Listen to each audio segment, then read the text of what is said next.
Hello, everyone, and welcome to the Gospel Tech Podcast. My name is Nathan Sutherland, and this podcast is dedicated to helping families love God and use tech.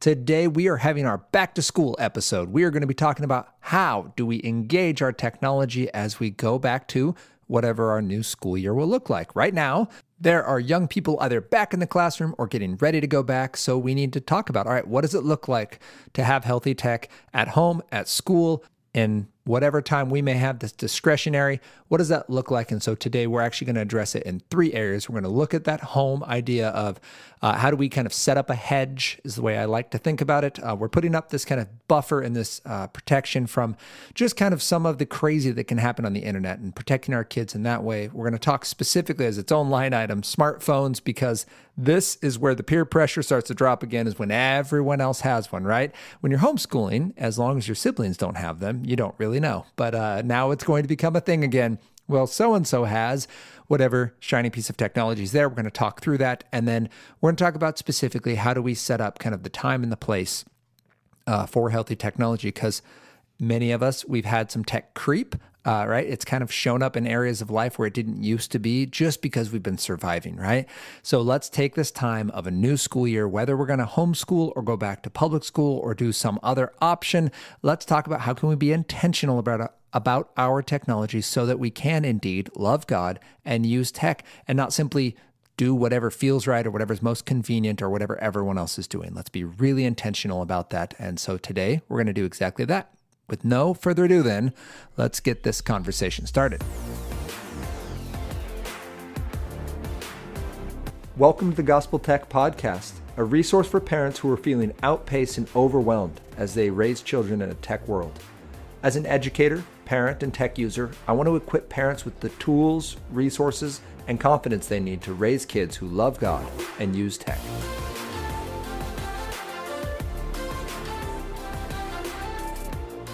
Thank you to everyone who has made this podcast possible. We're on podcast 82. That's nuts. That we're on a really neat spot right now where we get to kind of look forward to this year. Our fiscal year as a nonprofit works for, I believe we start in July. Yes, we do. So we would go July to June. And so we started off in July and then we had this big fundraiser. And now we get to look at these projects that are set in front of us. Some announcements pending. I don't want to tease too much, but the idea here is we are working with a much larger than us, national organization to kind of be their tech arm and really create some helpful content for families in that way. We're going to be teaming locally with a local private school group who is going to be bringing us in to do some content. And we get to continue to make high quality content for families to help them raise kids who love God and use tech. And just thank you for being on this journey with us. Every time you share, every time you rate or follow, those are huge deals for us. So you can find the Gospel Tech Podcast off gospeltech.net or wherever you listen. Actually, Apple Podcasts recently became a thing, so we're on there too. If you really are not Apple Podcasts, sorry, Amazon. So if you go Amazon Prime or just Amazon in general, you can listen to podcasts through there. We're there as well. Apple, Spotify, all the major ones. So thank you for being on this journey. If you have any questions, you can reach out Nathan at gospeltech.net, and you can follow us on social media if you're there on Facebook and Instagram at Love God Use Tech. So today's conversation is, all right, how do we talk about technology? Was specifically with going back to school. First thing we're going to do, I mentioned the three, we're going to talk about the home, we're going to talk about kind of smartphones and all the new tech ideas that are going to be coming up. How do we process that? And we're going to be talking about how do we make a time and a place structure for our family, because that's going to be key to us having healthy tech when we go back. Our verse for today is actually going to be coming out of Psalms. I've been really encouraged by this one. I'll just read kind of 1 and 2. So this is Psalm 91, verse 1 and 2. He who dwells in the shelter of the Most High will abide in the shadow of the Almighty. I will say to the Lord, my refuge and my fortress, my God in whom I trust. And it goes on just to talk about how God is going to provide for us and God is going ahead of us and God is providing. Now, if you read it just at face value, you're going to think when you get down to no pestilence that will stalk in the darkness or destruction that wastes at noonday will ever come near you. And you're like, well, I've seen Christians, right? People who love the Lord and fully trust have bad things happen. But we get down to verse 8 and it says, you'll only look with your eyes and see the recompense of the wicked. And so these are specifically talking about when the Lord is bringing judgment, right? When the Lord is specifically acting against the actions of those who are walking in wickedness and specifically are worshiping something other than God. And there is a direct result of that, saying that those things will not happen. Not everything bad in life that happens in this life is because God is judging us. Sometimes we're just in a broken world and bad stuff happens, and God always is faithful to use those things to bring himself glory and to draw us closer to him when we are walking with him.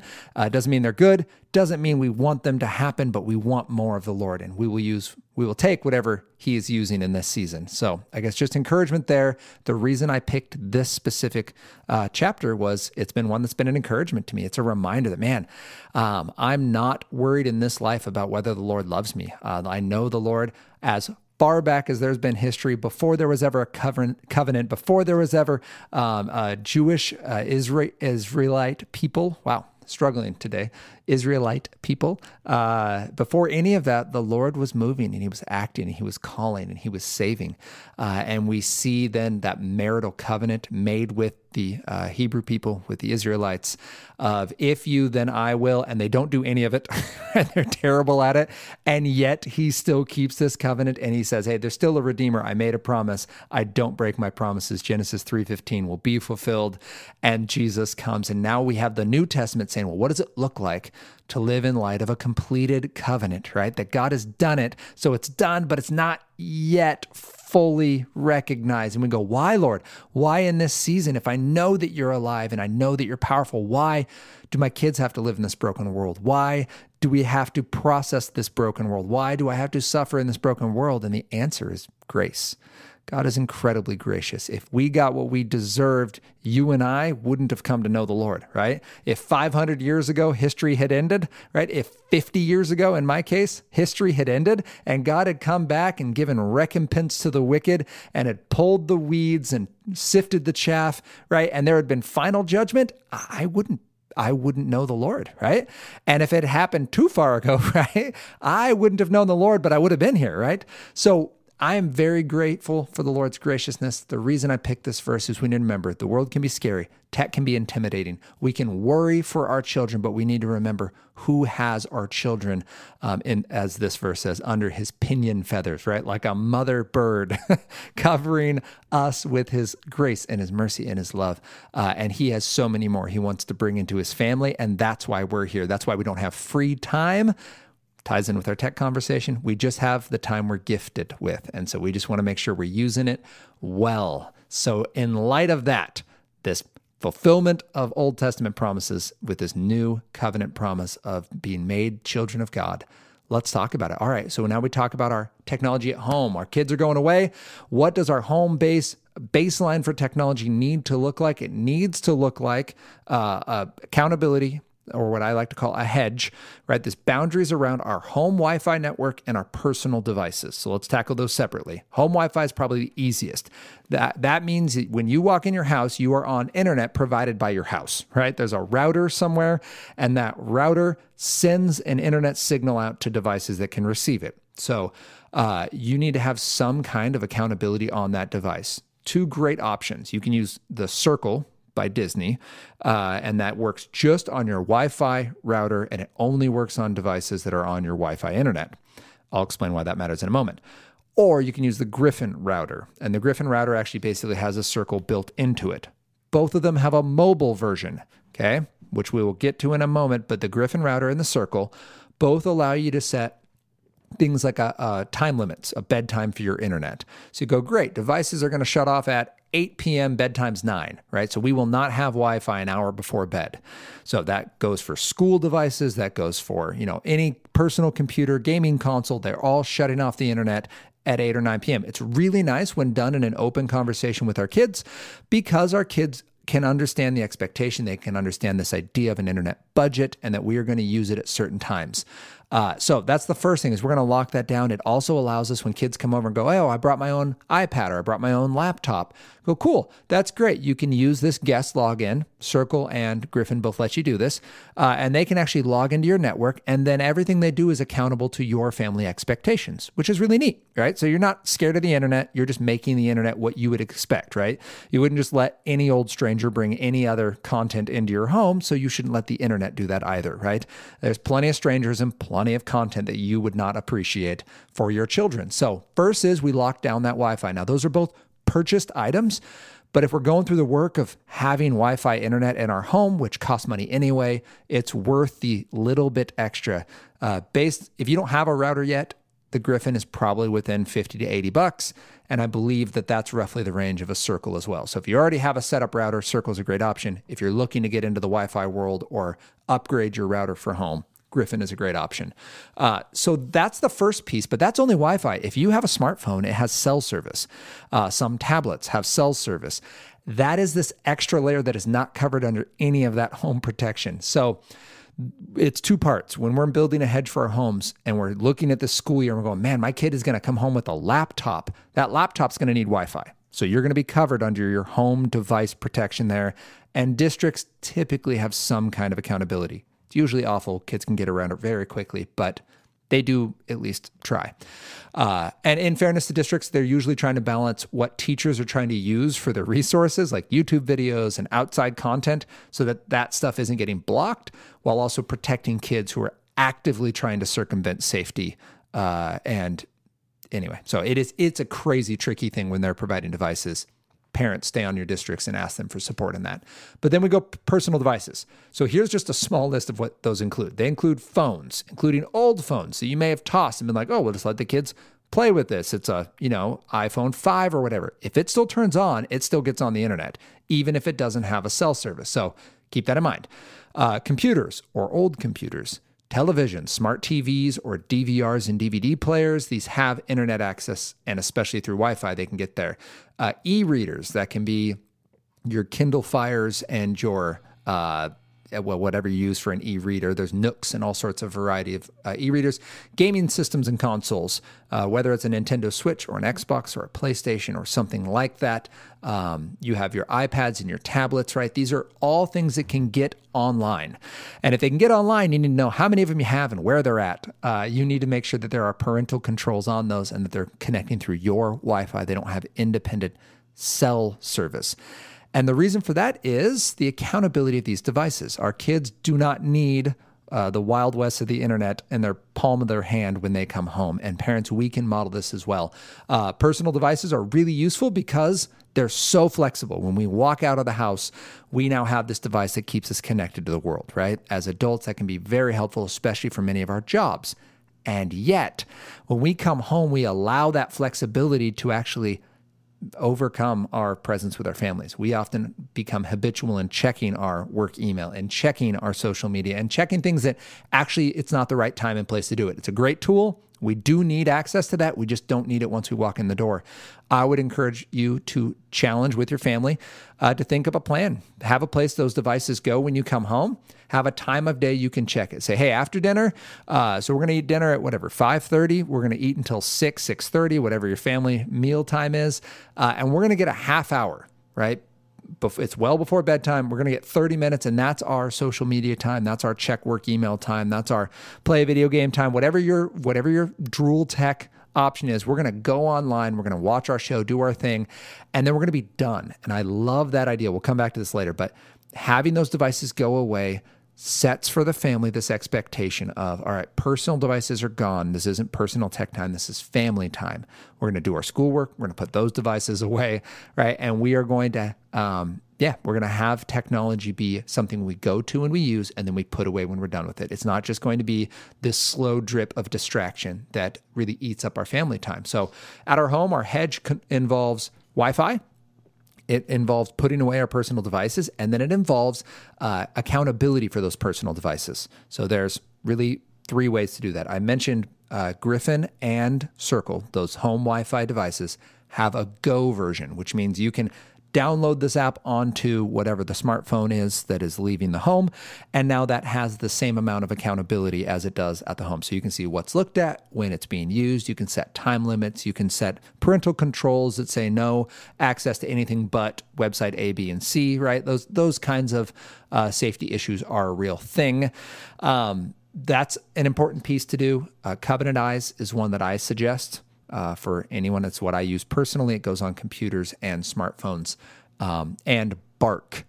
And it sounds, Anna, whenever she hears that, she's like, I feel like that's made up. It sounds like, if you're a fan of The Office, it sounds like Woof, which Brian the Temp makes up. And it's basically like you'll get blasted through like pagers and emails and text messages. So it's not Woof, it's Bark. Bark basically watches for unsafe content through communication, social media, and messaging.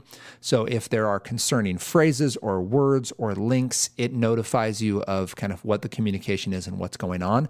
And it is really good at catching kind of mental health stuff. So if people are talking about self-harm or depression or sex or sexting, or if it's like predatorial stuff where people are aggressively pursuing your young people online, it will pick those things up to foster conversation, right? The point isn't to catch your kid. The point is to say, hey, I love you, and this is a dangerous thing. That's a dangerous person. This is an unsafe conversation in the way it's being had. Let's talk about what this looks like in light of the gospel, in light of the fact that God is on our side and that he's actively protecting us, and that he's offered everything we need for fullness and for joy. What do we do with this information, right? How can we be loving? How can we be safe? What do we need to repent of? And what do we need to take action on? So that's how we can protect our home, okay? Wi-Fi and then personal devices. We need to take an account of all the things we have for personal devices in our house.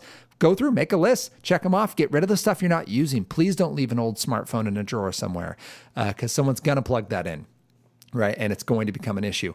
So then we got to talk about smartphones specifically. So this is the time of year when kiddos are going to be going to school. They're going to see other kids with smart devices. They're going to have smart watches. They're going to have smartphones. They're going to be talking about their VR sets and their new gaming consoles, right? So we do need to be intentional about this. Let's just go smartphone, smartwatch, and let's throw VR in for fun because I want to. So smartphone. If your kid doesn't have a smartphone yet, they don't need one. We're talking ages 6 to 16 or 17. Okay. They do not need a smartphone. There is no additional benefit that is going to help them develop as a young person, that's going to help them love God better in the use of that particular tech. I'm happy to have that conversation with you or your child if they would like. But the general idea here is there's lots of distractions. Smartphones are generally built around apps, and apps are built around developing a user base so those companies can make money. That's why smartphones are basically given away, right? You can get a smartphone for a few $100s or up to $800, but I assure you they cannot make one of those devices for $800. That's not. Those things are out of this world incredible with the cameras and the screen quality and the battery life and top-end tech on all of that. Those things cost far more than $800 to make. They're giving them away, though. They're selling them at a loss in order to make billions of dollars off the apps that are sold and off user engagement, which is a nice way of saying keeping your focus and keeping your money. So a lot of distractions. If your child is concerned about being made fun of or not having safety resources, like, man, I don't know how I'm going to reach you, mom and dad, you can get them what's effectively a dumb smartphone. So Gap Wireless makes these. The Wise Phone is another example. Those two, they don't have internet. They don't have apps, like an app store that you can go and download. So therefore, there's nothing to circumvent as far as parental controls. There just is no access to some of the really damaging and distracting content. If your child is just dead set, man, mom and dad, I need this smart device, and a dumb phone's not going to cut it. Start having the why conversation. Usually it's going to be something along the lines of, well, friends, right? My friends are on this social media platform. My friends are on the internet, and I need to have access to my friends. I do understand this. Kids are growing up in a digital world, and their friends are absolutely consumed by the internet. I would challenge you to talk about, all right, we're going to do this from a public device.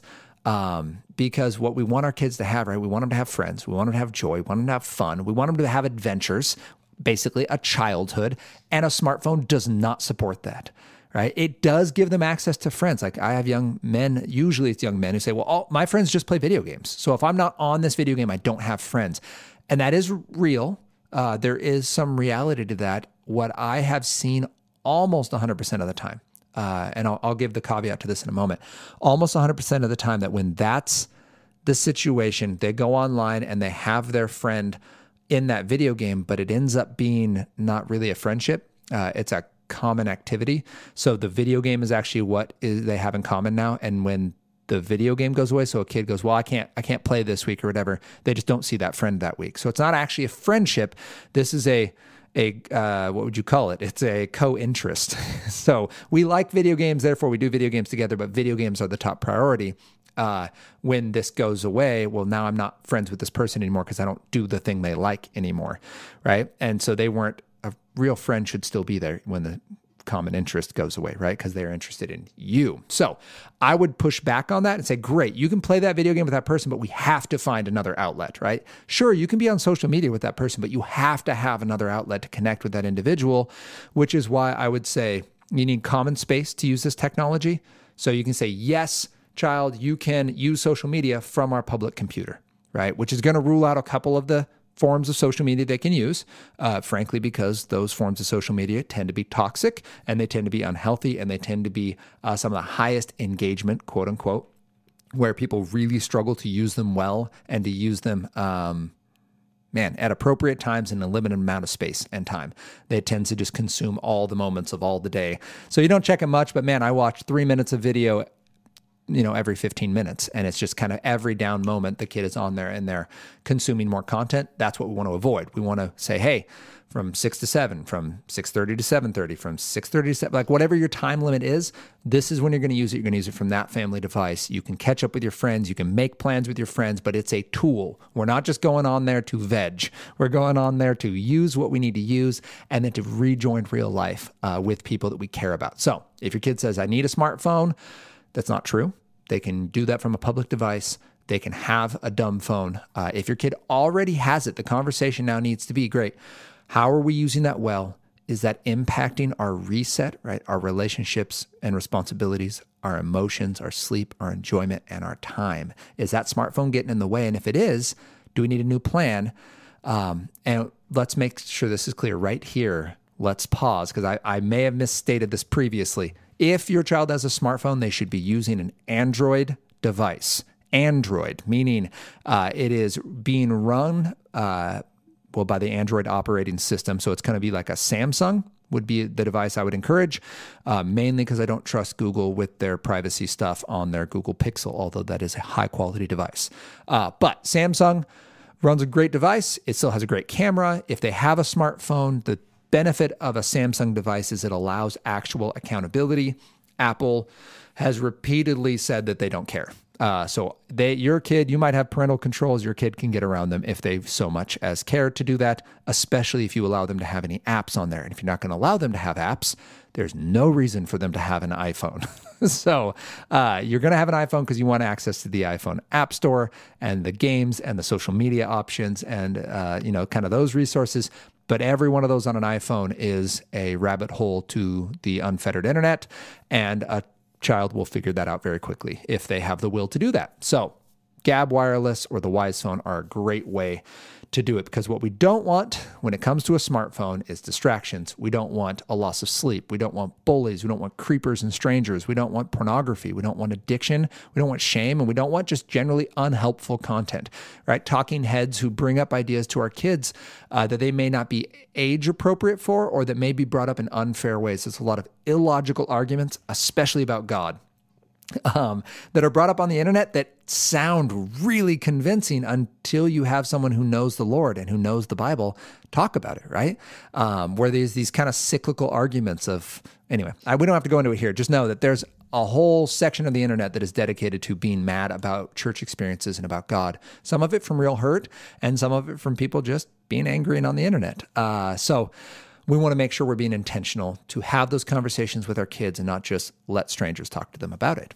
I did mention I was going to talk about VR. Virtual reality, if your kid is getting into that, if you are into that, my challenge would simply be, why? If video games aren't exciting enough, if it's not engaging enough, if it's not enough escapism for us, is VR really going to do it for us? And we have to look at how much engagement is enough engagement. I think this is the main question behind ethical game design is, hey, we want games to be fun. We want them to be an adventure. How far is far enough engagement? And for a game company, there's no laws against it yet. So their answer is as much as possible. If they could get you to come back for 20 hours a day, they want that, right? Like until it starts to hurt their market share, they want as much of you as they can get. And virtual reality, while there's some really cool tool tech and virtual work experience stuff that can happen in there, the game side is just more immersive. It's more overstimulating. It's more difficult to set boundaries on because of how exciting it's going to be. And our goal is not simply to turn to tech for our joy. Our goal is to turn to tech for fun and for usefulness, for tools, but not for our joy. And so we want to think about, why are we escalating? Why are we continually buying that next thing? Because it's not satisfying us. It's not doing what we thought it might do. So we always need that next bigger, shinier, fancier thing. I would challenge you to pump the brakes on that, help your children talk through that, because we want to have fun online. We want to have fun with video games and with social media, but man, there's a time and a place. So, and smartwatch, anyway, wearable technology is the next thing. It will be normal in the next 10 years. And we want to be thinking intentionally about, why are we wearing this tech? Because no one asked for a smartwatch. No one asked for Google Glass. But trillion-dollar companies really want us to wear it because it's a really easy way to get more metrics and data on us, and therefore to sell more stuff to us, and therefore to figure out what is working and why. Because the behavioral mechanics, when they know your blood pressure and they know your heart rate, it makes it a lot more engaging to know, well, this thing got them excited. That ad worked really well for them. That video they found really engaging, and now they can actually build that in. And by the way, this isn't conspiracy theory stuff. This is actually what the companies are doing because it's really useful data points for them. They don't need to know what you specifically are doing. They need to know what 100 billion people, or excuse me, 100 million people, a couple billion, but 100 million people like you are doing, right? That's what the companies care about. So when I say the companies, I'm talking Facebook, Amazon, Google, kind of the major Microsoft, Facebook, Amazon, Google, Microsoft. Yeah, there you go. So the kind of the big four, when we're talking trillion-dollar global companies, that they care about that. So it's not just ominous they. These are the four companies we're talking about, and they make very good products, and sometimes the goodness can be unhealthful on our end. So we're talking about going back to school with our technology. We've talked about building a hedge at home for our Wi-Fi, accounting for our personal devices, and then our cellular service devices. We've talked about the smartphone. Basically, it's not helpful for kids age 6 to 16. Please don't give your kid one. If you do, make sure it's an Android device. If they don't have one yet, go with the dumb phone. And when your kid is beyond 16, if they plan on buying a smartphone when they're 18, maybe start giving them one so they can start processing that while they're still in the fold of your household, and you can start talking about some of the big oopsies that will occur and what the process of trusting the Lord when we started adding just some negative behaviors and some negative habits to our life. What does that look like then to repent and turn back to the Lord? So if your kid is beyond 16, that conversation needs to happen. If they're like, yeah, I'm absolutely going to want a smartphone when I'm an adult, check that and start helping them have that conversation and talk about them sharing the cost of that device, et cetera. Yeah, but dumb phones will work well into adulthood. By the way, the Wise phone for adults, it has GPS. It has kind of the basic functions. It just doesn't have an app store. So you avoid a lot of problems there. Parents, maybe that's interesting to you. Third and final section is we need a tech time and place. When we're sending our kids to school, they're going to be using technology at school, right?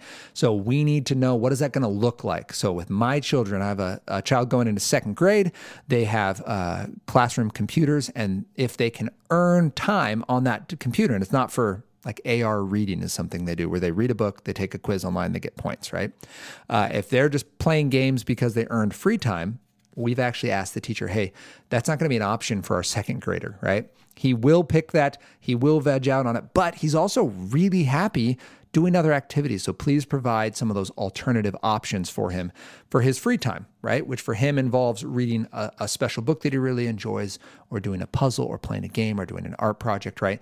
There are, and some of those even involve technology. So please have those alternative options is our request to the teacher. And that goes off great. We need to have those conversations with our kiddos. He knows our expectations. He knows that if someone asks him to play a game, he can blame it on us and just go, no, my parents told me not to, right? And he knows why, right? He understands that right now we are having these bigger picture conversations about video games. There is a day when he's going to play them, but we are not playing them at this point because life is still really fun for him. And he really gets a lot of joy from a lot of stuff. So there's no reason to escalate the amount of stimulation. There's no reason to introduce these potentially distracting components when he's 7 and he can get distracted doing a lot of other stuff. So that's our tech at school. We need to make sure we've had that conversation, but then we also need to make sure we have home expectations, like no tech in the bedroom. All the tech needs to be in a public place, right? We need to have an expectation for when friend comes over or we go to a friend's, right? I go to a friend's house, mom and dad, they have video games. Can I play them? What is that going to look like, right? You need to have that conversation with your friends or with their friends' parents or your family members, right? Aunts and uncles can be awesome at this. Like, yeah, we know you don't do it, but we're just out of spite going to like triple down. You just need to make sure that there is a layer of trust and you've had that conversation. Most people are fine with that. If you just go, hey, we're not doing that right now. Just want to let you know, please don't let them take smartphones into the bedroom or whatever. Those are real things. The reason we're concerned about that is because of the content online, both the stuff that is just harmful, unhelpful, and then harmful like pornographic. We want to be careful about bullies and our kids being bullies. Please note that someone's kid is the bully, right? And it could be ours. So we want to make sure we're setting our children up for success and they're not, just trying to be funny and saying hurtful, harmful, or ignorant things. We want to make sure that we have our tech set up for your family at a specific time. I mentioned this earlier, but this is one of my favorite things, a tech budget, because it's not that I'm earning my tech time. So if I'm good, then I get tech because tech now becomes kind of this pinnacle. Like, well, life is down here at like a 7 out of 10. Tech is at a 10 out of 10. And if I get through all this other stuff, if I get through my quiet time, if I get through my homework, if I get through my sports, if I get through my school, then I've earned my tech time, right? And now I'm at the top of the mountain. And then when the time is over, oh man, I got to wait all the way till my next day. Maybe it's the next, or maybe it's 2 days from now. Maybe it's the next weekend. But we get in this really unhealthy mindset where we're like earning this really good thing, that isn't the way we want to think about tech, right? Tech is a resource. It should be fun. It shouldn't be our source of joy. It shouldn't be what gives us purpose in a day. So we shouldn't wake up because I get to earn my way back to tech. We should wake up because the Lord gave us another day and tech might be a part of that. So specific tech times is great. We're going to use technology. We're going to use our Drool tech. It's going to be, Monday, Wednesday, Friday, and we're going to use it for an hour each day. And you set a window. You actually say, great, you can't use it before school. You can't use it right when you get home, or maybe it is right. Maybe it's from 3 to 4, right? Right when you get home, you can use tech for an hour and it's going away, right? Or maybe it's after dinner's done and we've done our family stuff. You can use it from 7 to 8, whatever that time is for you. Set the time. And then if that time gets blown through because we're doing something else, we're out for the evening, like that was the time. It doesn't get moved, right? You don't get from 9 to 10 now because now that's a different time of day. Like now we're prepping for sleep. You don't get it when you're at a sport practice or at a sporting event. You don't just use it on the bench, right? This is where Circle Go and Griffin Go help because you can actually set those limits and say, hey, we're not going to be using our web browser. We're not going to be using these apps during these times of day. It's a learned practice. Those devices are intended to engage and draw us back and make us worried that we're missing something. They make us anxious. And then when we go on, we become more anxious, which is why we start to, I love the term doom scroll, right? We're just looking at all the bad news and we're learning more bad things and it freaks us out so much. We just keep doing it. So we want to train ourselves out of that. Specific times a day help us. It also puts tech in its proper place, right? It's something we go to we use, and then we walk away from. And we're going to encourage, as we head back into the school year, we're going to encourage analog adventures. Analog adventures are anything we can do in real life for fun. We prioritize those as a family. We can plan them with our families. We can encourage our kids to try them out. It can be sports. It could be art. It could be board games. It could be books. It could be theater. It could be robotics. Like whatever thing turns your kids crank, right? Whatever makes them excited in the digital world, there's an analog version of that. And there's actually a tool tech version of that specifically. So your kid might love robotics. Great. Help them build robots, right? They might love programming. Great. Let them practice programming. There's great circuit stuff that goes all the way down to 5 and 6 year olds, right? And specifically on the engineering and robotics side, Legos takes off with, was it Mindstorm? Is that their high-end one? And then there's a sub version that I can't think of off the top of my head. But basically, my challenge when it comes to analog adventures for families is let's prioritize the work of fun, right? And it sounds funny to say, but we need to prioritize this idea that we need to work at our fun, and let's make it happen. So let's review. First, let's discuss with our kiddos what God's love looks like and how that impacts our tech, right? That God does have a beautiful plan for us that he's been enacting, and it's by his grace we even get today. And in light of the gospel, we don't have free time. We don't just have discretionary time. We have time we've been given as a gift. And if what we're doing helps us glorify God and have fun and celebrate what God's doing and connect with others, let's keep doing it. And if it doesn't, let's talk about what we should do instead, right?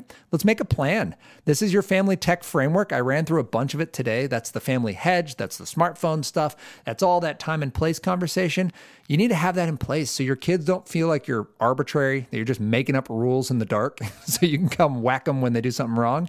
You need a plan that's up front that the whole family follows so that they're safe around tech and that they have the bandwidth and the awareness to love God and what they're doing and to be present with the people in their lives. And then set up those basics. Get that Wi-Fi, get that cell device, get those other devices grounded and kind of locked in so that we have those base ground rules for safety, for love, because we love our kiddos and we want to help them be accountable. We want to help them grow up in who they are called to be in Christ. So I hope this was encouraging to you. I hope you can see now as they head back to school, man, we're going to have a home network set up. We're going to know where our personal devices are, and we're going to have these expectations for our families so that we can love God and use tech. And if you have any questions on it, you can reach out to me, Nathan@gospeltech.net. You can also follow us for just kind of daily encouragement on social media for Instagram and Facebook, which you can check from your public family device. You can find us at Love God Use Tech, and you can join us next week as we continue this conversation about how we can raise young people and have families who love God and use tech.